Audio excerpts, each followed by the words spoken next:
Hello guys, welcome to thrill time.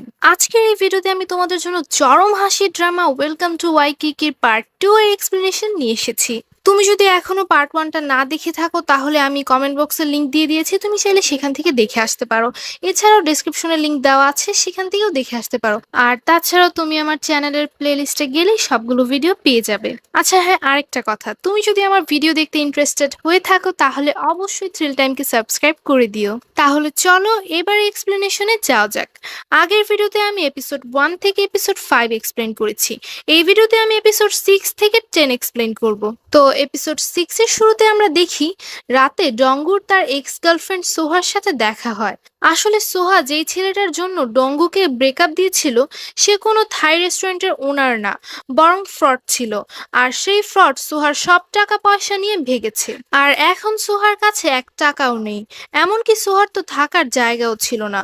ডঙ্গুর এটা দেখে সোহার মতো শয়তান মাইয়ার উপরও দয়া হয়ে যায়। আর সে সোহাকে তার গেস্ট হাউসে কিছুদিন থাকতে বলে। সোহা আসায় বাসার সবাই ডঙ্গুকে অনেক খোঁচাচ্ছিল। সিওজিন তো অনেক রাগে ছিল, কারণ সোহা তার ভাইকে একটা বড়লোক পোলার জন্য ব্রেকআপ দিয়ে দিয়েছিল। পরদিন সকালে আবার সোহার একটু শরম লাগছিল তার এক্স বয়ফ্রেন্ডের বাসায় এভাবে থাকতে। তাই সে অন্য বাসায় সেটেল হওয়ার জন্য টাকার ম্যানেজমেন্ট করতে তার ব্র্যান্ডেড ব্যাগ বেচার জন্য চলে যায়। কিন্তু আমি একটা কথা বলি, ডঙ্গু, জুঙ্কি, ডুশিক আর সিওজিনের মতো এই সোহাও ছিল হাই লেভেলের বোকাচোদা, যার কারণে ব্যাগ বেচার সময় একটা মেয়ে তার ব্যাগ এভাবে নিয়ে যায়। আর এই হাবলি এভাবেই ঠিক দাঁড়িয়ে দাঁড়িয়ে দেখতে থাকে। এদিকে আবার ডুশিক অনেক কষ্টে তার ইরোটিক নভেল লেখা শেষ করে। তখন সেখানে তার একটা মেয়েকে দেখে লাভ এট ফার্স্ট সাইট হয়ে যায়। আর সে ভেবে নেয় এই মেয়েকে সে তার বানাবেই। সে অনেক খুশি ছিল, তবে তার খুশি বেশিক্ষণ থাকে না, কারণ ডুশিক যে ইরোটিক নোভেল লিখেছিল সেই নোভেলের মুভি আসবে। আর সেই মুভির হিরোইন এই মেয়েটাই, যার নাম গুমি। আসলে গুমি ইরোটিক মুভির দুনিয়ায় অনেক ফেমাস ছিল, তবে এটা ডুশিক জানতো না। আর যখন সে এটা জানতে পারে তখন সে ভাবতে থাকে কি কপাল, যারে ফার্স্ট লাভ করলাম সে নাকি ইরোটিক মুভির স্টার। রাতে সিওজিন, জুঙ্কি, ডুশিক, ইউনা আর ডঙ্গু মিলে ট্রুথ অর ডেয়ার খেলছিল। তখন ইউনার টার্ন আসলে সিওজিন তাকে প্রশ্ন করতে চায়। সিওজিন ইউনাকে তখন বেবি সোলের বাবার সম্পর্কে জিজ্ঞেস করে। এই প্রশ্ন শুনে সবাই সিওজিনকে এমন করতে থাকে, কারণ এই প্রশ্নের জন্য ইউনার খারাপ লাগতে পারে। তবে তখন ইউনা বলে যে আসলে এই বিষয়ে লুকানোর কিছুই নেই, যেহেতু তোমাদের সাথে থাকি আমি, তাই তোমাদেরও আমার সম্পর্কে জানা উচিত। এই বলে ইউনা তার স্টোরি শোনায়। ইউনা বলে সে অনেক ধনী আর ভালো ফ্যামিলির মেয়ে ছিল, তবে তার বয়স যখন মাত্র 2 বছর তখনই তার প্যারেন্টস এক অগ্নিকাণ্ডের দুর্ঘটনায় মারা যান। আর তারপর থেকে তার রিলেটিভসদের সাথেই সে থাকতে শুরু করে। তবে একটা সময় যখন সে টিনেজ লাইফে আসে তখন তার রিলেটিভসরা চাল করে তার সব সম্পত্তি, অর্থাৎ যেটা তার মৃত বাবার নামে ছিল, সেটা হাতিয়ে নেন। আর তাকে অনেক অত্যাচার করে একটা অনাথ আশ্রমে পাঠিয়ে দেন। তবে সেই আশ্রমেও তাকে অনেক অত্যাচার করা হয়, তাকে মারধর করা হতো। একটা সময় সে অনাথ আশ্রম থেকে ভেগে কোরিয়ার দোকানগুলোতে ছোটোখাটো জব করতে শুরু করে, আর সেভাবে একা লাইফ স্পেন্ড করতে থাকে। একটা সময় তার একটা ছেলেকে পছন্দ হয়, তারা রিলেশনে যায়। তবে সেই ছেলেটার ফ্যামিলি ইউনাকে মেনে নেয় না, যার কারণে ছেলেটা ইউনাকে ব্রেকআপ দিয়ে দেয়। আর ব্রেকআপ দেওয়ার পরপরই ইউনা দেখে সে প্রেগনেন্ট। সে তার এক্সকে এ বিষয়ে জানালেও ছেলেটা তাকে কোনো গুরুত্ব দেয় না আর তাকে ছেড়ে চলে যায়। আর তারপর তার লাইফে বেবি সোল আসে। ইউনার লাইফের এমন করুণ কাহিনী শুনে সবাই অনেক স্যাড হয়ে যায়। এদিকে হাবলি সোহা তো এখন পুরাই ফকির, যাও বাঁচা কোচা কয়েকটা ব্যাগ ছিল সেটাও নিয়ে গেছে কোনো এক বান্দর মাইয়ায়। তাই সে আবার তার বেহায়ের মতো চেহারা নিয়ে ডঙ্গুর কাছেই চলে আসে তার বাসায় কিছুদিন থাকার জন্য। আর ডঙ্গু তো ছিল অনেক ভালো মানুষ, সে তার শত্রুর উপরও দয়া করে, তাই সে আবার সুহাকে তার বাড়িতে নিয়ে আসে। এই সব দেখে তো ঘরের সবাই বলতে থাকে আসলে এই গাধার ডঙ্গু এখনো সোহার মতো ডাইনিকে লাইক করে, আর এজন্যই সেই ডাইনিকে তার বাসায় নিয়ে আসছে। কিন্তু ডঙ্গু বলে যে তার সোহার প্রতি এখন আর কোনো ইন্টারেস্ট নেই। ডঙ্গুর তখন মাথায় আসে গ্যাস বিলের কথা। তারা যদি এখন ওনারকে টাকা না দেয় তাহলে তাদের খাওয়া দাওয়া বন্ধ, প্লাস ওনার তাদের জেলেও দিয়ে দিবে। এই বাসায় জুঙ্কি ছিল সবচেয়ে বড় খাদক। জুঙ্কি এই বাসার পেছনে মইরা গেলেও 2 টাকা খরচ করে না, তাই ডঙ্গু তার উপর রাগ করতে থাকে আর বলে গ্যাসের বিল দিবি তুই, কারণ তুই বেশি খাস। তাই যতদিন তুই গ্যাসের বিল না দিবি ততদিন বাসার একটা খাবারের দানাও মুখে নিবি না।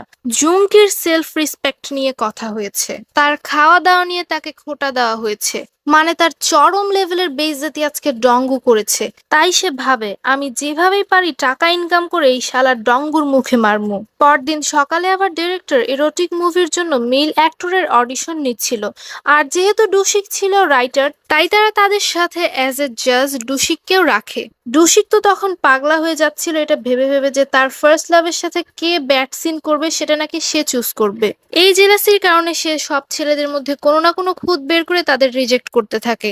এই যে যেমন এই ছেলেটার এইটা বড়, ওই ছেলেটার ওইটা মোটা, ওই ছেলেটার ওইটা ছোট, হ্যান।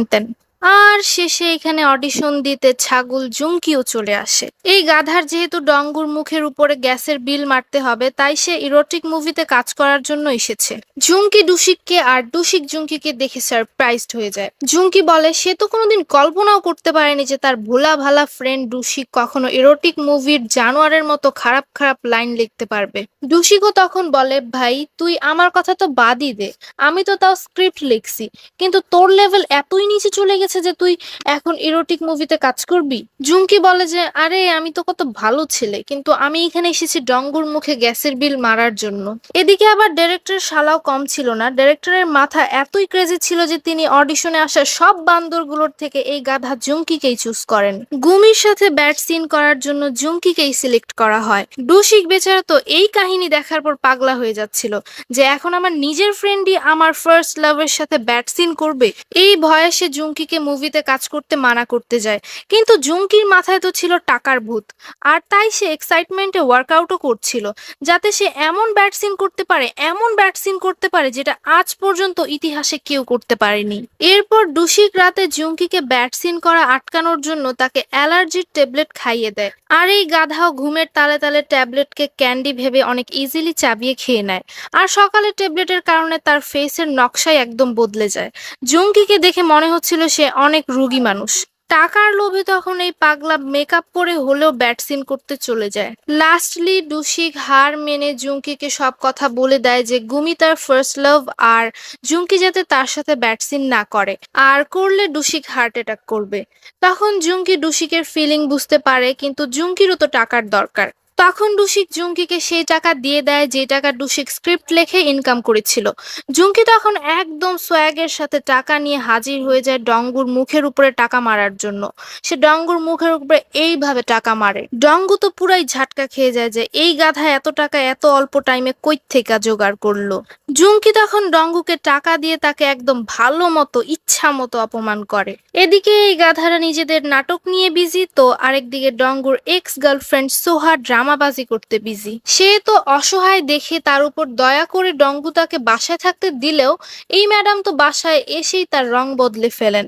সে কখনো বাসার খাবারকে এক্সট্রা অয়েলি বলে খাবারের খুঁত বের করে, তো কখনো বাসার সব জিনিস চুরি করে স্কিন কেয়ার করতে থাকে। এইসব কিছু সিওজিন অনেক ভালোভাবে লক্ষ্য করছিল, আর সে এখন সোহার উপরে অনেক রেগে আছে। আর এই রিজনের কারণে এই দুইটার মধ্যে জংলি বিড়ালের মতো ঝগড়া হতে থাকে। বাড়ির সবাই এটাই ভাবছিল যে ডঙ্গু এখনো এই ডাইনি সোহাকে লাইক করে, কিন্তু ডঙ্গু সবাইকে বারবার বারবার বোঝায় যে সে আর সোহাকে লাইক করে না, তার সোহার প্রতি কোনো ফিলিংস নেই। ডঙ্গু ভাবছিল যে বাসার সবার মতো ইউনাও যদি মনে করে যে সে সোহাকে লাইক করে, তাই ডঙ্গু ইউনাকে বলে সে সোহাকে এখন আর লাইক করে না। ইউনাও তখন এমন বিহেভ করে যে ডঙ্গু সোহাকে লাইক করুক বা না করুক এতে তার কোনো কিছু যায় আসে না। কিন্তু ফ্ল্যাশব্যাকে আমরা দেখি যখন ডঙ্গু সোহাকে তার বাসায় এনেছিল তখন কেন জানি ইউনা একটু আপসেট হয়ে গিয়েছিল।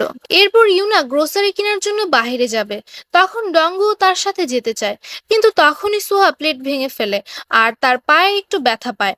তাই ডঙ্গু সোহার ফার্স্ট এড করার জন্য বাসায় থেকে যায়, আর ইউনা একাই মার্কেটে চলে যায়। কিছুক্ষণ পর ডঙ্গু টিভিতে জানতে পারে যে ইউনা যেই মার্কেটে গিয়েছে সেখানে অনেক আগুন লেগেছে আর অনেক মানুষ ক্ষতিগ্রস্ত হয়েছে। এই খবর শুনে তো ডঙ্গু পাগল হয়ে যায়। তার ইউনার এত চিন্তা হয় যে সে তখনই দৌড়ে সেই জায়গায় পৌঁছায় আর ইউনাকে খুঁজতে থাকে। তখন সে ইউনাকে ঠিকঠাক দেখার পর তার কলিজায় পানি আসে, আর সে তখনই সব খেয়াল বাদ দিয়ে সোজা ইউনাকে জড়িয়ে ধরে। ডঙ্গুর চোখে আমরা ইউনার জন্য অনেক ভালোবাসা ভাষা দেখতে পাই ক্লিয়ারলি। একটু পর যখন ইউনা ডঙ্গুকে জিজ্ঞেস করে সে কেন তাকে হাক করেছে, তখন এই গাধা নিজের ফিলিংস হাইড করার জন্য বাহানা মেরে বলতে থাকে, আরে এটা কোনো কিছু না, আমার যখন কারোর জন্য চিন্তা হয় তখন আমি তাকে হাক করি, এইটা আমার জন্য নর্মাল বিষয়। এটা বলার পর এই গাধা ইউনাকে দেখানোর জন্য আশেপাশের আন্টিদের হাক করতে থাকে। বাসায় এসে ডঙ্গু পাগলের মতো আচরণ করতে থাকে যে আজকে সে এটা কি করে ফেলছে, তার ঘুমই আসছে না। ইউনাকে দেখে তার মনে গিটার, ভায়োলিন, পিয়ানো আর না জানি কি কি বাজতে থাকে। এজন্য সে ডিসাইড করে যে সে এখন থেকে ইউনার সাথে কথা বলবে না, তাকে একদম ইগনোর করবে, যাতে তার মনে ইউনার প্রতি যে ফিলিংস আছে সেটা শেষ হয়ে যায়। এদিকে সোহা অবশ্য সারাদিনই তার স্কিন কেয়ার নিয়ে বিজি থাকে, কিন্তু খাবার টাইমে সে বাকিদের ভাগের খাবারও গিলে নেয়, যার কারণে বাকি দুই খাদক সিওজিন আর জুমকি সোহাকে 2-4টা গালিও দেয়। কিন্তু সোহা ছিল এমনই বেশরম মাইয়া, এত গালি খেয়েও তার শরম লাগে না। সিওজিন বসে বসে তখন ইটিং শো দেখছিল। সে জুমকিকে বলে এই ইটিং শো এর লোকেরা শুধুমাত্র ছাগলের মতো খাইয়েই অনেক টাকা ইনকাম করে। সিওজিনের এই কথা এখন জুমকির খালি মাথায় ভালোভাবে জায়গা দখল করে। আর এই গাধাও লাইভে যে চিকেন খেতে থাকে, কিন্তু তার তেমন একটা ভিউ হয় না। আর সে ভাবে সে সবার মতো চিকেন না খেয়ে একটু ইউনিক কিছু করবে ভিউসের জন্য। আর সেই ইউনিক জিনিসটা হলো চিকেনের হাড্ডি খাবে। হাড্ডি খাওয়া দেখে তার ভিউ বাড়তে থাকে, আর সে ভিউ এর নেশায় এখন বিভিন্ন জানোয়ারের হাড্ডি খেতে শুরু করে। গাইস, তোমাদের শুনে একটু আজব লাগবে, আবার হাসিও আসতে পারে। এই গাধা ভিউ এর নেশায় বিড়াল, শূকর, গরু, কুত্তা আর না জানি কোন কোন প্রাণীর হাড্ডি খাওয়া শুরু করছে। এদিকে আবার ডঙ্গু গাধা নিজের ফিলিংসকে কন্ট্রোল করার জন্য ইউনাকে বারবার ইগনোর করতে থাকে। ইউনার দিকে সে না তাকিয়ে কথা বলতে থাকে। ইউনার আবার মনে হয় যে সে যেহেতু সারাদিন কিচেনের কাজে ভুল করতে থাকে, তাই হয়তো ডঙ্গু তার উপরে রেগে আছে। ইউনা ডঙ্গুকে সরি বলে মানানোর ট্রাই করে, কিন্তু ডঙ্গু তো ইউনাকে ইগনোর করে চলে যায় সেখান থেকে। এরপর ইউনা টেনশনে পড়ে সিওজিনের কাছে যায় যে এখন ডঙ্গুকে কিভাবে সে মানাবে। সিওজিন তখন ইউনাকে বলে, আমার ভাইয়ের মাথা একদম পিচ্চি বাচ্চাদের মতো, তাই তোমার বেশি টেনশন নেওয়ার কোনো কিছুই নেই। আমার ভাইয়ের একটা দুর্বলতা আছে, আর সেটা হলো আমার ভাই কিউট জিনিসদের চাইলেও ইগনোর করতে পারে না। তুমি যদি একটু কিউট ভাবে আমার ভাইকে সরি বলো, তাহলে নিশ্চয়ই আমার ভাই মেনে যাবে। ডঙ্গু তখন পানি খাচ্ছিল। সিউজিনের কথা মতো ইউনা ডঙ্গুর কাছে গিয়ে একদম বাচ্চাদের মতো কিউট ভাবে ডঙ্গুকে সরি বলতে থাকে, কিন্তু ডঙ্গু তখন ইউনার উপরে এটা করে চলে যায়। আর এর কিছুক্ষণ পর ডঙ্গু যখন খাওয়ায় বিজি ছিল, তখন ইউনা ডঙ্গুকে তার কিউট কিউট ভিডিওস দেয়, যেটা দেখে তো ডঙ্গু পাথরের মতো স্টপ হয়ে যায়। এই বেচারা চেয়েছিল ইউনাকে ইগনোর করতে, কিন্তু এখন ইউনার কিউটনেস দেখে তো ইউনার প্রতি তার অ্যাট্রাকশন আরো বেশি বেড়ে যায়। ডঙ্গু তখন ভাবতে থাকে, আরে ইউনা এত কিউট, আমি ওরে কেমনে ইগনোর করবো। এদিকে ডুশিক এখন সময় নষ্ট না করে গুমিকে প্রপোজ করতে চায়, কিন্তু কিভাবে করবে। সে তখন জুঙ্কিকে এসে তাকে জিজ্ঞেস করে কিভাবে প্রপোজ করা যায় বেস্ট ওয়েতে। তখন এই গাধা জুঙ্কি বলে, আরে প্রপোজ করা একটা বিষয় হইলো, গুমির সামনে তুই এমনে যাবি আর এমনে গুমির হাত ধরবি আর এমনে গুমিকে ওয়ালে চিপকায় বলবি, আমি তোমাকে ছাড়া বাঁচবো না সোনা। এই পর্যন্ত ড্রামাটা দেখার পর যদি তুমি একটু হলেও হাসো, তাহলে প্লিজ থ্রিল টাইমকে সাবস্ক্রাইবটা করেই দাও। তো ডুশিক আর জুমকির এই কাহিনী আবার পাশে থেকে ঘুম থেকে উঠে ডঙ্গু দেখে ফেলে আর বলে, তোরা দুজন সিঙ্গেল দেখে কি একে অপরের দেখে রোমান্টিক হয়ে গেছিস নাকি। তো জুমকির এমন ফালতু আইডিয়া শুনে ডুশিক গুমির কাছে যেয়ে গুমির হাতটা ধরে, আর কিছু বলার আগেই গুমি তাকে মার্শাল আর্ট দেখিয়ে দেয়। তারপর গুমি বলে যে আসলে সেটা ইচ্ছা করে করেনি, যখনই কেউ তার হাত ধরে তখন তার বডি অটোমেটিকলি সামনে থাকা মানুষটাকে মার্শাল আর্ট দেখিয়ে দেয়। এদিকে জুমকির আবার লাইভে কুত্তা বিড়ালের হাড্ডি খেতে খেতে পেটে ব্যথা শুরু হয়। তার অবস্থা এতই সিরিয়াস হয়ে যায় যে সে লাইভ ভিডিওতেই অজ্ঞান হয়ে যায়, আর তাকে হসপিটালে নিয়ে যাওয়া হয়। বাট হসপিটাল থেকে আসার পর জুমকি দেখে তার লাইভ ভিডিও অনই ছিল। আর শকিং করা ব্যাপার হলো, হঠাৎই জুমকির 24K সাবস্ক্রাইবার বেড়ে গিয়েছে। জুমকি পাগলা তো তখন অনেক হ্যাপি যে হাড্ডি খাওয়াতে কিছু তো লাভ হইছে। বাট পরে জানা যায় সাবস্ক্রাইবার ইনক্রিজ জুমকির জন্য না, শুধু ঘরের বাকি নমুনাদের জন্য হয়েছে। আসলে সিওজিন জানতো না যে লাইভ ভিডিও অন আছে, আর এই হাবলি তখন লাইভ ভিডিওর সামনে এসেই শেভ করতে থাকে। ভিউয়ার্সরা সিওজিনের দাড়ি দেখে অনেক মজা পায়। তাদের কাছে একটা ফিমেলের দাড়ি অনেক লেজেন্ডারি লাগে। আর তারপর ডঙ্গুর আজব আজব আচরণও ভিডিওতে এসে পড়ে। আজ ডঙ্গু ইউনার জন্য একটা কোট কিনেছে, তো সেই কোটটা সে কিভাবে ইউনাকে দেবে সেই প্র্যাকটিসটা সে এই রুমেই এসে করছিল। ভিউয়ার্সরা এটা দেখে অনেক পছন্দ করে। ডঙ্গু যখন খেয়াল করে সবাই তার পাগলামি ভিডিও দেখছে, তখন সে দৌড়ে এসে ল্যাপটপটা বন্ধ করে, যাতে কেউ না বুঝতে পারে যে সে ইউনাকে লাইক করে। তখন সবাই ভাবছিল হয়তো ডঙ্গু সোহার জন্যই কোটটা কিনেছে আর সে সোহাকে এখনো লাইক করে। পরদিন সকালবেলা সিওজিন সোহার ঘরে তার ফেভারিট ব্র্যান্ডের কিছু কাপড় খুঁজে পায়। সিওজিন তো এত দামি দামি কাপড় দেখে একদম পাগলা হয়ে যায়। আর সে এক্সাইটমেন্টে ওই সব কাপড়ই একসাথে পরে নেয়, যার কারণে তাকে দেখতে কোনো ফকিন্নির চেয়ে কম লাগছিল না। ডুশিক আর জুঙ্কি তো সিওজিনকে মুখের উপরে বলেও দেয় যে তরে উপর থেকে নিচ পর্যন্ত পুরাই ফকিন্নি লাগতাছে, এমনি ভুল কইরাও ঘর থেকে বাইরে যাইস না। কিন্তু সিওজিন তাদের কথার কোনো পাত্তাই দেয় না। তার মনে হয় যে এই ডুশিক আর জুঙ্কি তো নিজেরাই খ্যাত, আর আইসে আমারে শিখাইতে ফ্যাশন সেন্স। এই বলে সিওজিন বাহিরে চলে যায়। তার তেনা মার্কা ফ্যাশন দেখে সবাই তাকে ভিখারিই ভাবছিল। তবে সে তো অনেক খুশি এত দামি দামি কাপড় পরে।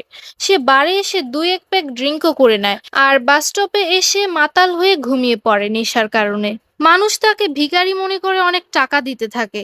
ডুশিক আর জুঙ্কি সেই রাস্তা দিয়েই যাচ্ছিল আর তারা সিওজিনকে অনেকগুলো টাকার সাথে দেখতে পায়। তখন আবার এই দুই ভিখারি এই টাকা চুরি করে নেয়। এদিকে সোহা বুঝে ফেলেছে যে ডঙ্গুর মনে ইউনা আছে। সে এটা ডঙ্গুকে জিজ্ঞেস করে। ডঙ্গুর হাব ভাব দেখে তো সে 100% শিওর হয়ে যায় যে ইউনাকে সে পছন্দ করে। তখন সেখানে ইউনা আসলে সোহা ইউনাকে সব সত্যি কথাই বলতে যাচ্ছিল, আর তখনই ডঙ্গু সোহাকে আটকিয়ে দেয় আর তাকে অন্য রুমে নিয়ে যায়। সে সোহাকে রিকোয়েস্ট করে যাতে সোহা ইউনাকে এ ব্যাপারে কিছুই না বলে, আর অনেক রিকোয়েস্টের পর সোহা মেনে যায়। সে সোহাকে সেই কোটটাও দিয়ে দিতে বলে ইউনাকে, কারণ সে এটা ইউনার জন্যই এনেছিল। তখন সোহা এটার জন্যও রাজি হয়ে যায়। পরদিন ব্রেকফাস্ট টাইমে সিওজিন ডঙ্গুকে বলে ইউনা বেবি সোলকে কখনো একা ছাড়ে না। সে বেবি সোলকে কেয়ার করতে গিয়ে আর ঘরের এত কাজ করতে গিয়ে নিজের খাওয়া দাওয়াও ঠিকমতো করতে পারে না, আর এজন্য ইউনা দিন দিন অসুস্থ হয়ে যাচ্ছে। রাতে ইউনা বেকিং ক্লাসের বই পড়তে পড়তে ঘুমিয়ে পড়ে। তখন সেখানে ডঙ্গু এসে ইউনাকে অনেক কিউট ভাবে দেখতে থাকে, আর দেখতে দেখতে সেও তার সাথে টেবিলেই ঘুমিয়ে পড়ে। সকালবেলা সিওজিন তাদের একসাথে এভাবে দেখে জিজ্ঞেস করে তারা এভাবে কেন ঘুমাচ্ছে। ইউনা বলে যে সে অনেক ক্লান্ত ছিল আর কিভাবে জানি সে বই পড়তে পড়তে ঘুমিয়ে পড়েছে। ডঙ্গু তখন কি বলবে করতে করতে বলে যে রাতে সে ড্রিঙ্ক করেছিল, যার কারণে সে কোথায় থেকে কোথায় এসে কোথায় ঘুমিয়ে গিয়েছে সে নিজেও জানে না। এরপর ইউনা ঘুম থেকে ভালোভাবে উঠতে না উঠতেই চলে যায় সবার জন্য ব্রেকফাস্ট বানানোর জন্য। ডঙ্গু তখন ইউনাকে এত কষ্টে দেখে তাকে বলে যে তার উপরে ইদানিং অনেক চাপ পড়ে যাচ্ছে, তাই সে যাতে এত চাপ না নিয়ে কিছুদিন একটু রেস্ট নেয়। ইউনা বলে যে না ঠিক আছে, আমার এখন রেস্টের দরকার নেই। তবে ডঙ্গু বলে যে কোনো ব্যাপার না, আমি তোমার সব কাজ করে দিব, তুমি কিছুদিন রেস্ট নাও। এরপর ইউনা রাজি হয়ে যায়। সেদিন সন্ধ্যায় গুমি ডুশিকের সাথে দেখা করতে চাইলে তারা দেখা করে। গুমি ডুশিককে বলে সে জানে যে ডুশিক তাকে পছন্দ করে, তবে ডুশিক অনেক ভালো একটা ছেলে। সে গুমির মতো একজন এরোটিক মুভির স্টারকে পছন্দ করে, এটা খুবই আজব মনে হয় গুমির কাছে। গুমি মনে করে ডুশিক অনেক বেটার কাউকে ডিজার্ভ করে। আর গুমি এটাও বলে যে সে কোরিয়া ছেড়ে চলে যাচ্ছে চায় না, কারণ সে এখানে তার এই ইরোটিক মুভির স্টারের পরিচিতি নিয়ে আর থাকতে পারছে না। তাই সে চায় না যে নতুন পরিচয়ে বাঁচতে চায়, আর ডুশিক যাতে তাকে ভুলে যায়। এই বলে গুমি সেখান থেকে চলে যায়। ডুশিক এই ব্যাপারটায় অনেক কষ্ট পায়। এদিকে জুঙ্কি জীবনে প্রথমবারের মতো মুভিতে লয়ারের মতো সম্মানজনক রোল পেয়েছে, আর নয়তো প্রতিবার তো সে ভিখারি গুন্ডা মাস্তান এইসবই পায়। লয়ারের রোল পেয়ে জুঙ্কি অনেক হ্যাপি। বাসায় আবার সিওজিন গ্যাসের চুলা ধরাতে যে বেচারা জুঙ্কির আইব্রো জ্বালিয়ে দেয় একদম। আর এই বিষয় নিয়ে সে সিওজিনের সাথে ঝগড়া করতে থাকে। ডঙ্গু তো জুঙ্কিকে দেখে কেমনে যে তার ভ্যাটকানো কন্ট্রোল করছিল। জুঙ্কি কিন্তু সিওজিনের উপরে প্রতিশোধের আগুনে জ্বলছিল, আর সে প্রতিশোধ নেওয়ার জন্য সিওজিনের সাথে কি করে সেটা তোমরা দেখবা পার্ট 3 এর এক্সপ্লেনেশনে। পার্ট 3 কিন্তু মারাত্মক হতে যাচ্ছে, একদম চরম। সো মিস দিও না। পার্ট 3 এর লিংক আমি কমেন্ট বক্সে আর ডেসক্রিপশনে দিয়ে দিব, আর তাছাড়াও প্লেলিস্টে গেলে তো তোমরা পেয়েই যাবে। আমার এই ভিডিওটি তোমাদের কাছে কেমন লেগেছে আমাকে অবশ্যই কমেন্ট করে জানাবে। যদি ভালো লেগে থাকে তাহলে অবশ্যই থ্রিল টাইমকে সাবস্ক্রাইব করে দিবে। দেখা হবে ওয়েলকাম টু ওয়াইকিকের পার্ট 3 এর এক্সপ্লেনেশনে। বাই বাই, আল্লাহ হাফেজ।